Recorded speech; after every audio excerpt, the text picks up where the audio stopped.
Dollar qulayapti, bozor jim emas, lekin kim yutayapti, kim yutqazayapti? So'nggi kunlarda dollarning mahalliy bozordagi narxi pasayib 12 ming so'm atrofidan pastga siljish kuzatildi.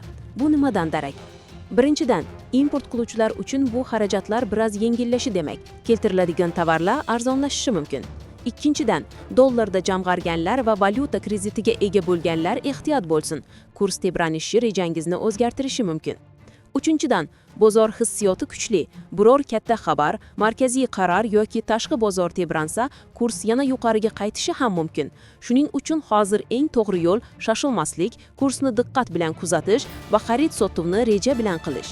Agar siz savdogar yoki xizmat ko'rsatuvchi bo'lsangiz, narxlarni qisqa muddatga moslashuvchan qoldiring. Oddiy iste'molchilar esa keraksiz sarf-xarajatni orttirmay, ehtiyojiga qarab xarid qilsin. Dollar yana o'z so'zini aytadimi yoki so'm baribir mustahkamlanadimi? Buni vaqt ko'rsatadi. Biz esa buni birinchilardan bo'lib sizga aytamiz.